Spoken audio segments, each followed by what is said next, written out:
Welcome to A Better HR Business, the podcast that looks at how HR consultants and HR tech firms grow their businesses and how they help their employers to get the best out of their people. Remember, for show notes and downloads, go to www.getmorehrclients.com/podcast. That's getmorehrclients.com/podcast. Okay, let's get started. Hello, everyone. Thanks for joining me again. Good to have you along. I'm really looking forward to today's chat with Anthony Nitsos.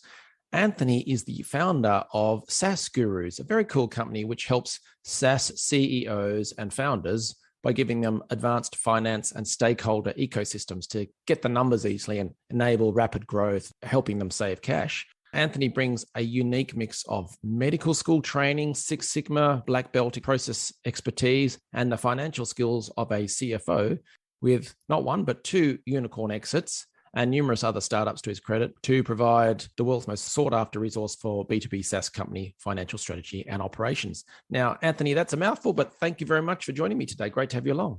Thank you, Ben. Really appreciate it. Whereabouts are you based? I'm based in Ann Arbor, Michigan. So we're in what I call the sunny north coast of America. Great to have you along. I want to dive into the world of SaaS and financial management, that side of things. But first, do you want to quickly give people your background? Yeah. So, a long time ago in a galaxy far, far away, as the movie starts, I was very privileged and lucky to be accepted into a top medical school at a very early age. But about, 4 or 5 years into that, realized that this just was not a good fit for me and made a jump over to industry. But that training never really left. The idea that it's an interrelated series of systems and, departments, if you will, really translates well from the human body into corporations. And so, going forward, I just really used that implicitly in all the, the work that I did.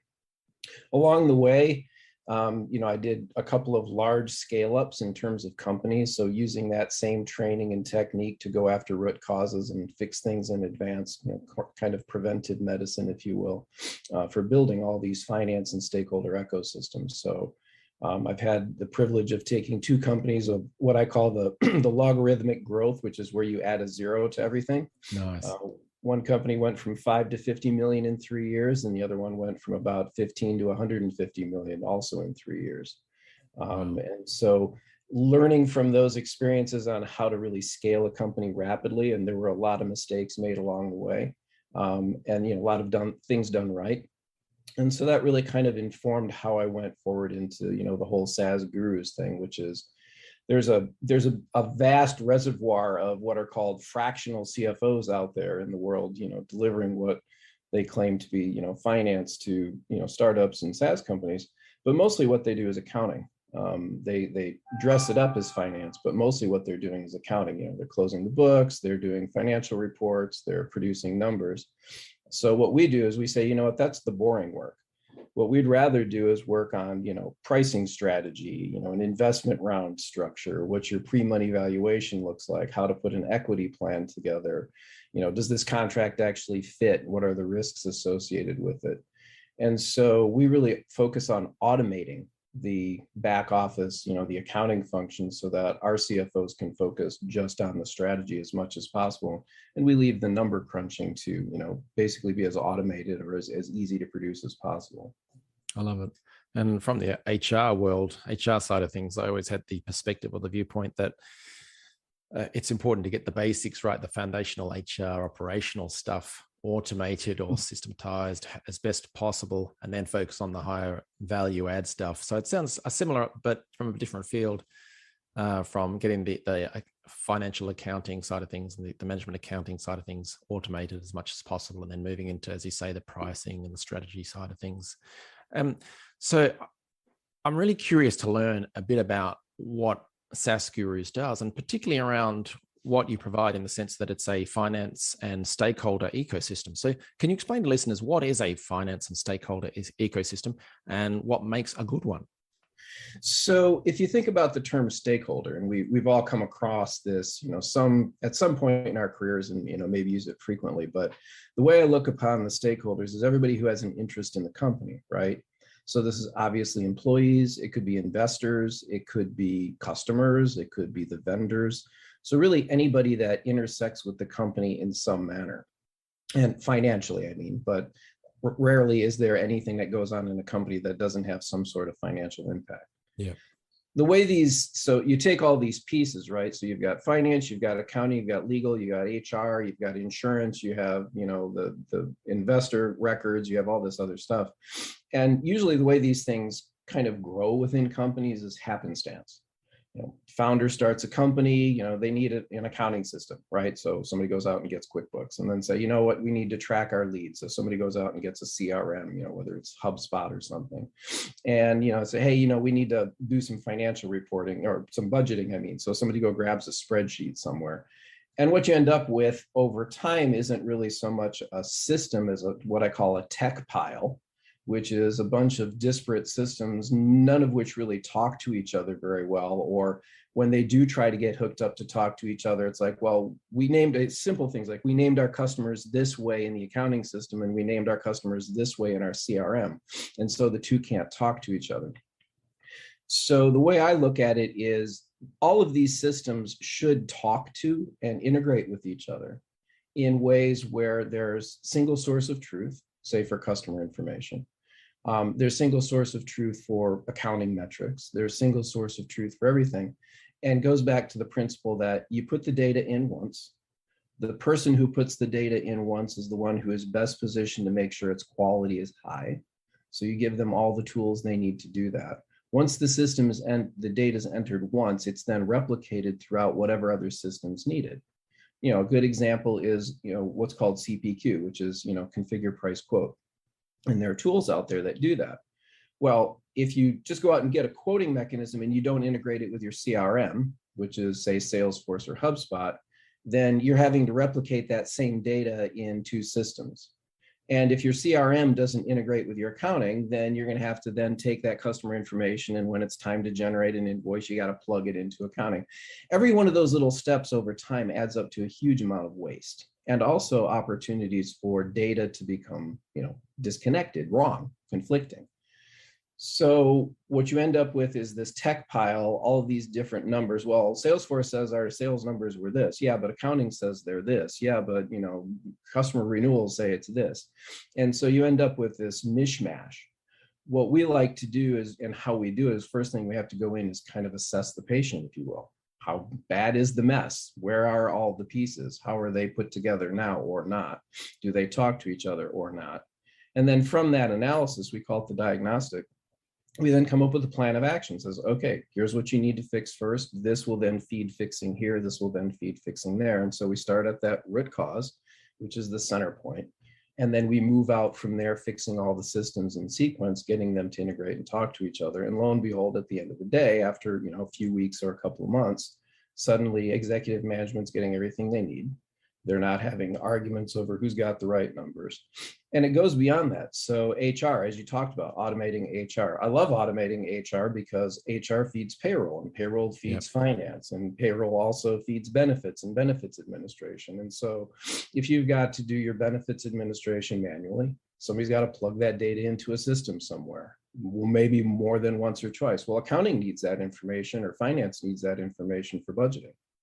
So there is absolutely no back office system, if you will. That's why I call it a finance and stakeholder ecosystem piece that should not somehow be fit into a whole plan. And then once it's there, you design it so that this thing can do what I call that logarithmic scaling. Add a zero to everything. Does this system and series of systems still work at tens of transactions going to hundreds of transactions, or hundreds of transactions going to thousands, or in a couple of cases I've done thousands to 10,000s, or hundreds to 10,000. So are you building something today that's going to last, not only save cash today, it's going to allow the CFO to focus on stuff that's really important, not the dredge of maintaining all these systems in the background, and it enables scaling. So that really is our philosophy and how we go at these things.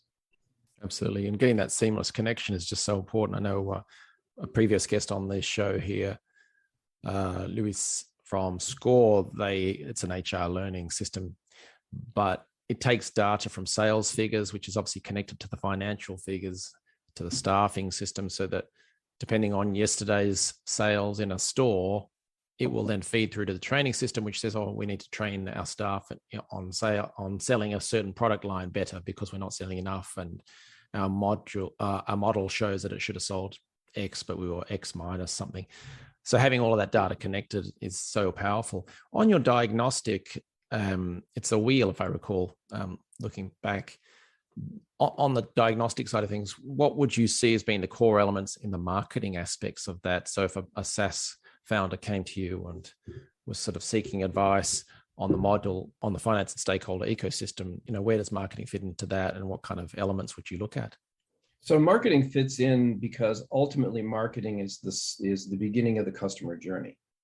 And the customer journey starts with awareness, right? So when the prospect becomes aware of the company, how is that awareness tracked? In what system is that tracked? If it's captured right up front in the CRM, and the CRM is set up so that it itself is capturing data that if this prospect turns into an MQL, and then if the lead turns into an MQL, and then sales accept it and they turn it into an SAL, then the fewer times data is having to be assembled or added to this record, the better, and by the fewer people. So I go back to what I call that first capture principle, which is you want to go so far upstream. So when you're setting up your lead, whether it's Marketo that's feeding into Salesforce or whatever it is, when you're setting up the lead gen system that's capturing leads and feeding them into the CRM, you want to be capturing as much information without being obtrusive about it, because you don't want to drive people away with too many clicks. Throughout the process where you're adding to that record without having to correct what's already there. And then by the time it's done, so if you're starting from lead into MQL, MQL comes to SAL, SAL then turns into a sales order. All of the data that's adding to that throughout that process, at that point, when finance picks up that sales order and has to turn it into an invoice, it's literally click a button, click a button, click a button. Not have to stop and go back and ask sales any questions, not have to go back and fill in any blanks.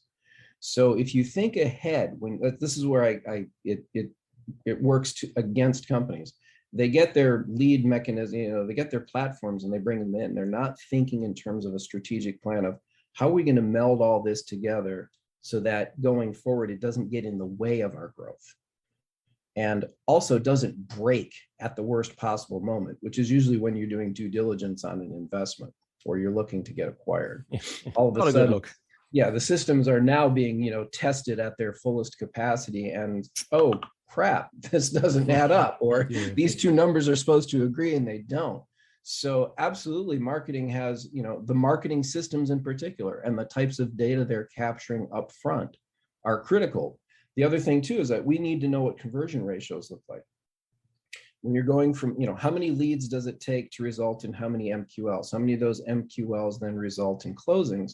However you want to define it, however you want to cut it. But ultimately, that's what we in finance are looking for, because we have to go back and then say, okay, on the SaaS metric side, what's our cost to acquire a new dollar of ARR, the so-called CAC, the CAC. So the cost to acquire either a customer, if you have homogeneous customers, or a cost to acquire that new ARR, how efficient your sales and marketing team is at getting those numbers as low as possible. For a SaaS company, you want those, somewhere just a little bit above $1, per buck, ideally. Yeah. If you can get it less than that, of course, that's gravy. But ultimately, getting it to the point where, a SaaS median standard is $1.15, $1.20 of, sales and marketing spend for a new dollar of ARR. How close are you to that? Well, making sure that you're capturing all that information correctly, then will feed into this. Yeah. So what would a typical dashboard look like, let's say on a HubSpot, if a CEO wanted to try and track that? Well, on HubSpot itself, what you need to do is, one, don't get stage happy. Right. So as the deals are going through, this is one that kind of drives us poor finance people crazy, is you have 8 stages to, describe how the customer moves through the process, right? You're pretty sure they're happy, fairly sure. Yeah, fairly sure. So I, say, let's take a look at that, because right there, one, if there are too many, people aren't going to use it. They're not going to use it well. And if there are too few, you don't have the right information. So I found the sweet spot to be somewhere between 3 and 5 stages. What would you call them? And so ultimately, I mean, I just use the ones that I use right now. Starts as a lead. Is it an MQL? Is it go to an SAL? And then within the SAL itself, there's basically a couple maybe steps that you can look at. It really depends on how, I want to say, persnickety the VP of sales is and wanting to design that part of their system.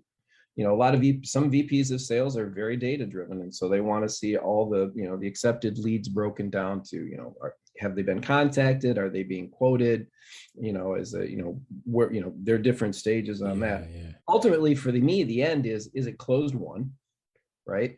You know, does it get to a closed won status? And we like to have it what's called closed won finance, which means finance is looking at it, making sure everything is in order and proper before we turn it to booked. And then your dashboards are going to show, you know, your leads by category if you want them, what your total pipeline is. I look for things like, what's the ACV? What's the average contract value? All right. So if you've got a pipeline, are you showing me not just the total dollars of the pipeline, but what's the average sales price of those contracts? Because if we're at or below our target, then that has financial impacts, or it might have, you know, pricing, future pricing impacts.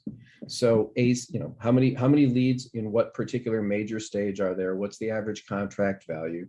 Pipeline that out by month so we can get some idea of, you know, how, based on our sales target, how much do we have covered right now? So coverage ratio is another one that I like to take a look at, which is if I have for the next 90 days a target of, you know, 150,000 in ARR, what do I have in my pipeline today? Oh, it's 150,000. Well, that's bad news, because that means you have to close 100% of what you have right now to meet your target. That's just not realistic. I don't know anybody who closes 100%.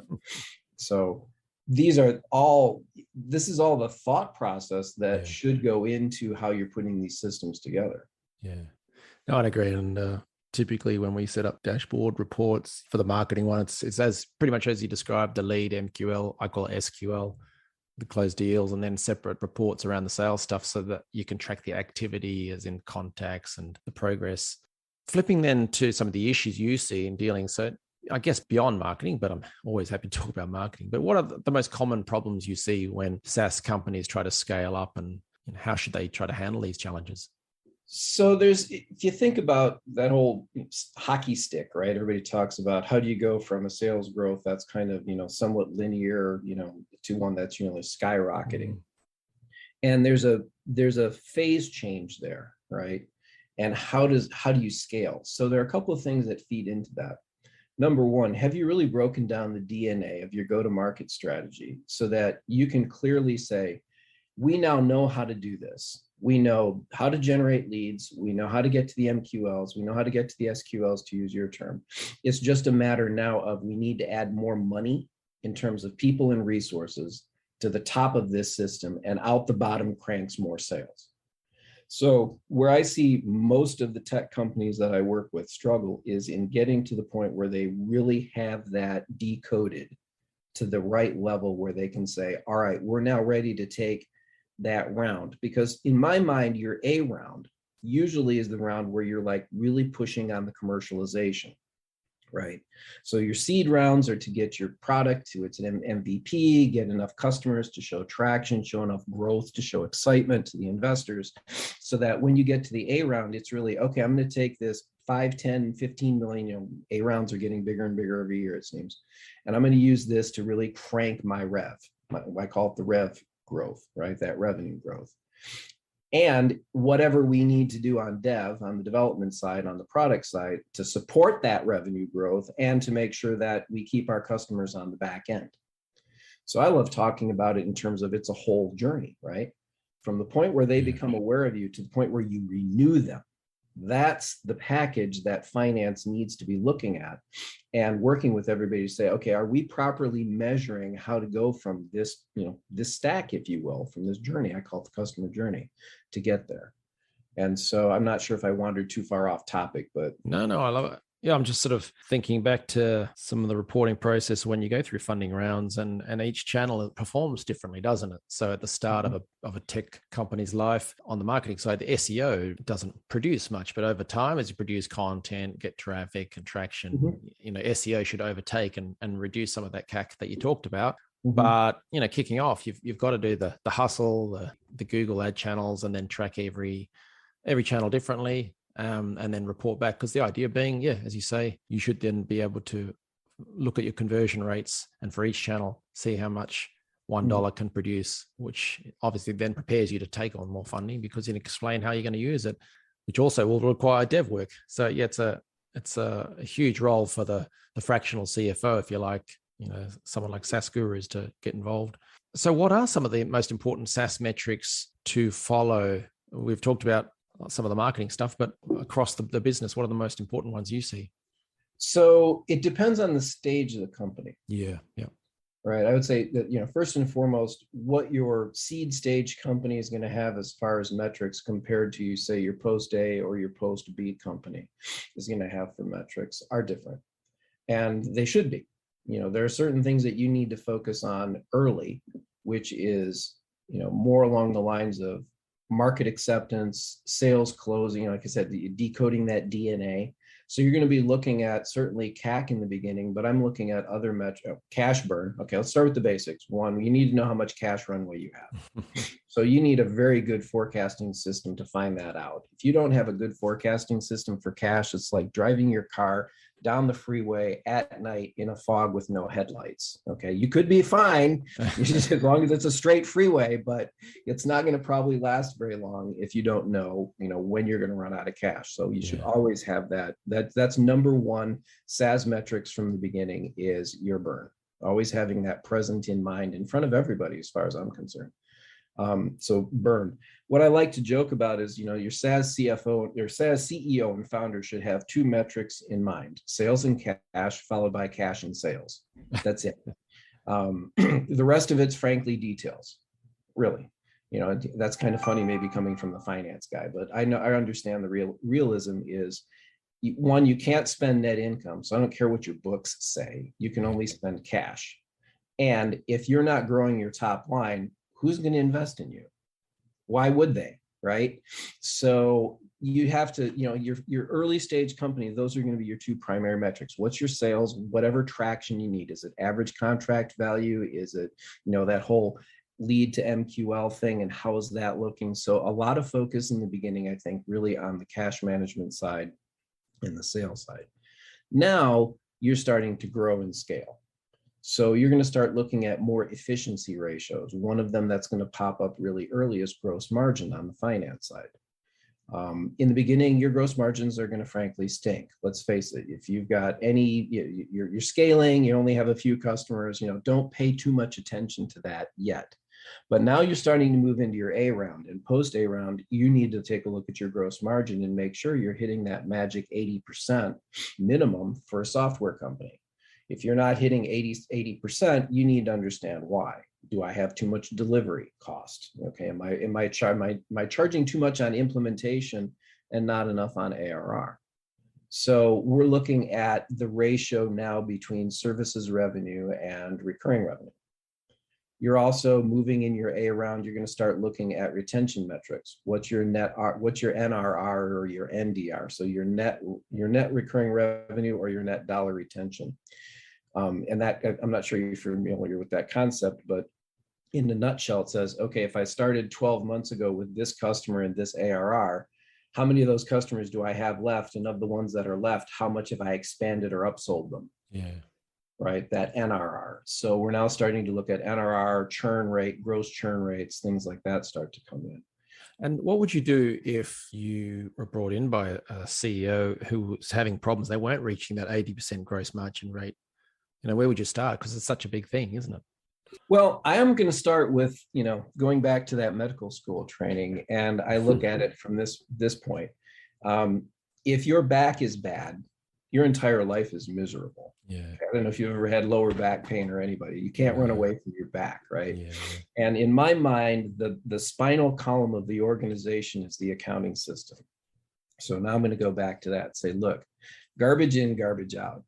If your accounting system isn't set up for SaaS types of companies, and there is definitely a way to set up your profit and loss statement for a SaaS company. There's a best practice out there. And we use it over and over again. And the reason why we use it is it allows us to go to KeyBank, for example, who has their, a lot of their annual survey that comes out with SaaS benchmarking information on it. They follow the same methodology. So we very much mirror that, so we can compare and say, okay, for a SaaS company at 1 million ARR or 5 million ARR, your gross margins should be here.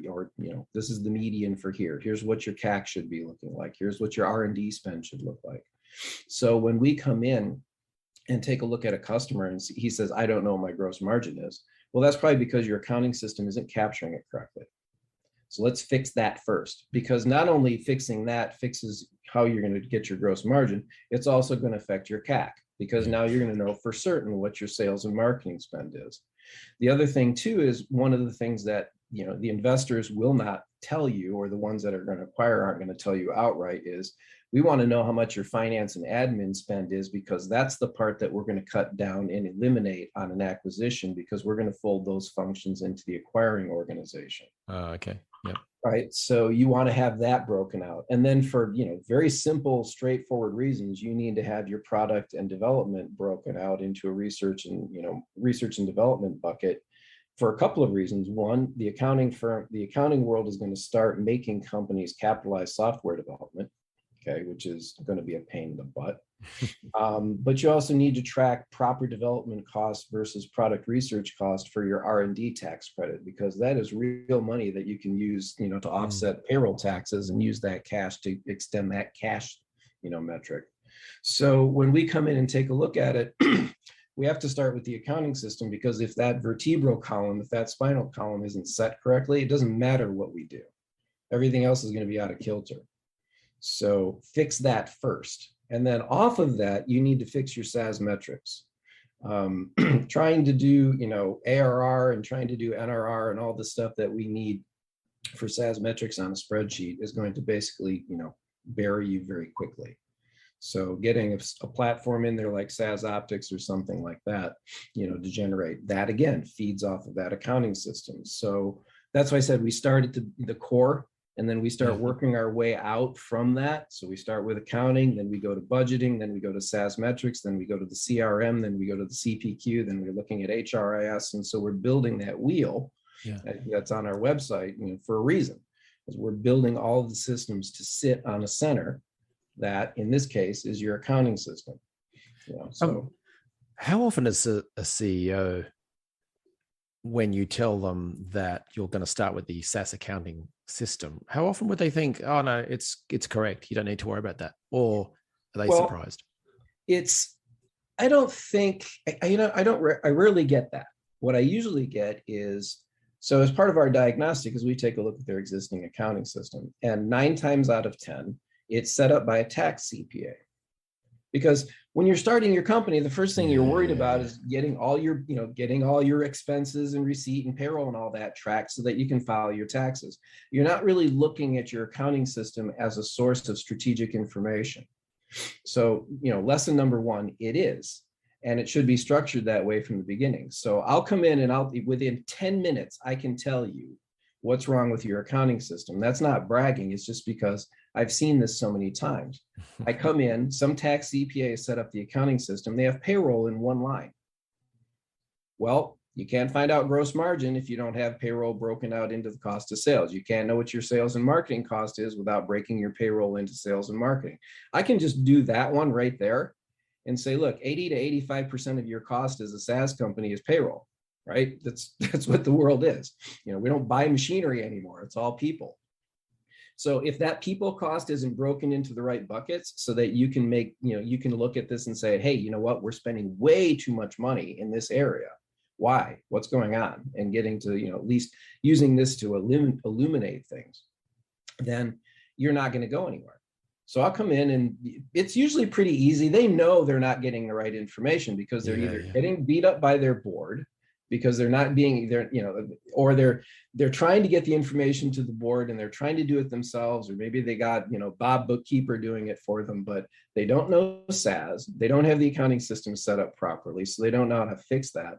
And usually what you end up with is some poor CEO who's out there putting numbers in front of, a board or investors, praying that she got it right. okay, and hoping that nobody finds out if anything's really wrong. But Well, unfortunately, when we come in, I've had a couple of cases where we've had to fix, CEO said the ARR was here, and actually, no, it's actually down here. You were not counting things properly. Whoops. That's not good news ever for us, right? Because we don't want to, we want to make our clients look good, of course, not go in and the first thing we do is say, I'm sorry, I have embarrassing news for you. Yep. Well, look, some people can juggle, others can sing, some can dance, but maybe your party trick is give me 10 minutes and I'll come on. I'll pinpoint exactly what's going wrong in your SaaS accounting system, I think.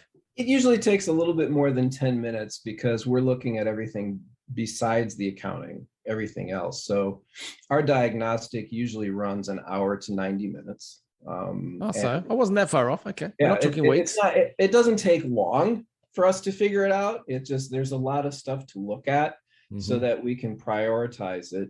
It almost always starts with the accounting system, but then, we could be immediately looking at, other areas where their HR is a mess. Yeah. Right.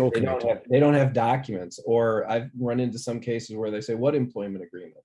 It's like, oh, oops, we got to take care of that right away. Exactly. Well, I mean, to go to your medical school background, I mean, the body, everything is connected. So the HR is connected to the marketing, it's connected to the sales, etc. I'll let you go soon, but I'm really curious, what were some key learnings or things that jumped out at you from the experiences you had with those successful exits? I think let's talk about people, right? So a lot of attention gets paid to scaling the organization, but not necessarily the people aspect of it, right? Right. And so here's one lesson. It's a simple one. The first company that we scaled, they went from 5 to 50 million in 3 years. We knew it was coming. We actually had long-term contracts that told us exactly when the scale up was going to occur. But what didn't happen was an organization plan wasn't put into place to show how you're going to, if you're going to 10 times yourself, does that mean you're going to hire 10 times as many people? Well, I hope not, because then you're losing economies of scale. But let's say you're going to do it by 3 or 4, right? If you're already an established company, trying to triple or quadruple your company size in a very short period of time is going to be a train wreck, period. And it's going to be a train wreck because the existing organization has to be able to take the new people in, train them, get them up to speed, and at the same time doing their own jobs. And so if you're trying to push more and more, whatever it is, sales or product out the door, and you don't have that taken into consideration, you'll end up with the first learning experience I had, which is we're sitting there losing our experienced sales force because they're walking out the door because they're being forced to work overtime and not see their families, and they're just tired of it week after week, month after month, as they're trying to train new people who then are not trained properly. They get frustrated, they leave. So now turnover starts going through the roof. And you know what the cost of turnover is. I don't have to tell you guys that. So lesson number one, having a really good, strong organization plan that's constantly being reviewed and revisited with realistic assumptions about hiring is critical to preparing yourself for scaling. And part and parcel of that is, evaluating the benefits package, taking a look at the company culture in terms of how people work with each other. Are you bringing the right people into the organization? Okay, are you bringing people in who are going to create problems? So, all that plays into it. The other lesson that I learned was the one that I talked about, earlier, which is fixing a lot of these back office systems and these what I call sources of truth early is huge. And, case in point, you get to a point where the companies say 10 or 15 million, you have 20 people in the CRM, everybody has their own definition of what and how to label the accounts, how to label the opportunities, basic, simple stuff like that. And then suddenly you've got to put all this stuff together in a system. Some poor schmuck's got to go in there and clean this up. And so who's going to pay for that? How are we going to do that? Who's going to call the shots in terms of what it is? So I like to use the example of the asteroid, right? The one that wiped out the dinosaurs. Right now we're smart enough that we have, telescopes looking for this stuff, right? So we can see these things coming. So I like to look at this and say, okay, if you're trying to avoid an extinction level event, a massive, wipeout, do you want to see that asteroid, find that asteroid when it's at, say, the orbit of Pluto or the orbit of the moon? Right? Okay. At the orbit of Pluto, we have a lot of options. It's probably going to, we probably have time. At the orbit of the moon, you're just basically going to kiss your loved ones goodbye because you can't do anything about it. But setting up these systems is the same way. The earlier you start with the discipline, and it's not rocket science. That's the thing, is that this stuff is actually fairly straightforward to think through and set up. You just need a framework to work in and somebody who's done it maybe to lead you through it. But once it's done, you can say, look, we've got all the pieces in place. Once we're done with QuickBooks, we can swap out for NetSuite. Once we're done with ChargeBee, we can swap out for SaaS Optics. You look at, once we're done with Expensify, we can swap that out for Concur, or whatever your path is, or whatever the tech is. But design it now so it's modular, so that it easily talks to each other. And also so that if you need to pull something out to scale, you pull that piece out and put the new piece right in, and it doesn't have to be forced in. It fits in because we already know what the data in and out is to that particular part of the system. We just need to structure that, turn the switch. That makes good sense. So last question, two questions rolled into one, really. Just to summarize, what exactly does SaaS Gurus do? And then what should listeners do if they'd like to learn more? So what we do is we go in and we fix these systems. And at the end of it, our contracts will either turn into a long-term relationship where we're providing the fractional CFO services, but at a rate which makes a lot of sense for the company, because we have an upfront part where we fix all this stuff. So there's kind of an upfront cost of fixing these things.